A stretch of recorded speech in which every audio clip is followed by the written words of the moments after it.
هلو نعاشو ينادر معاهم وكسلامي نعوام حي أديكي سيهم تاني يركب يسكت دجني وحم براغا نوجلوسنا أنا مسكو كل كعسنو سمسواني قرب نات وحس مس نات تنايا كل جوي نات وقتها ما وانا تادي عضوا عشاء سدين نات أفك كوكسو تاكرتا أفك جبي ما وانا تادي كل جوي نات توم نات ويقف ذي مالما حوغا ما فاهمينو حوغا دا ديك ميلها تلوق قشعتا سورفت ملو اوغانا ما فاهمينو فيديو لايف بليز لايف نو سوغل halkaas anigana balan jumaantay daqraysay ayaan gurigeeda may degneen kolba habeen meel bay bariyay way dhudhuumanaysa ku saxabsiga khasab way tagi lahayd laakiin meeshii tol baa galay laba qabiil baa fariisteen arintu waxa wiil baa mid la galiyay arintu way xumaatay qabiil isku may dhaamin labadoodaba ogaadeen bay isla ahaayeen magaaladana lagu kala xoog badneen kili waxa uu dhacay gacan qaadka looga xoog badnaada naagtan waxa waaye arintii run ahaantii meel xun ay maraysaa oo xasaasi ah waxaan leenahay dadka isku dirdiraayo ilaahay ka baqa gabdhahaas walaalaha ah dirdirmada hala joojiyo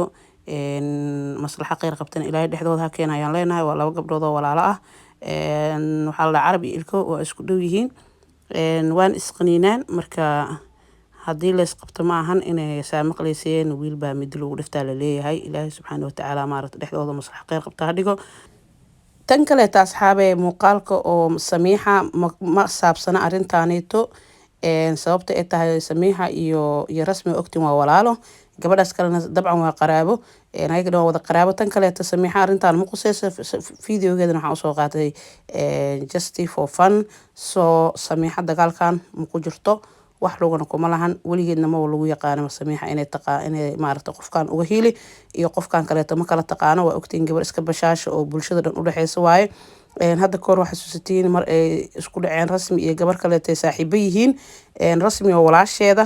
ay gabadhaas is dagaaleen labadooda way isku waday labadoodana aakhirkii way heshiisay gabadha magaceeda ma xasuustaa laakiin gabar saaluun la waaye Samiixada aad ay saaxiib u yihiin marka Samiixa waxa lagu yaqaanaa inaysan aqaanin marnaba inay dad isku dirto waa qof iska bashaasho ah oo iska maaragtay gabar yar ah waxaasna ma taqaano howshaasna ma ku jirto fiidiyogeedana xumaan uma soo qaadan intaasay tan waa idinka dabageyn doonaa bye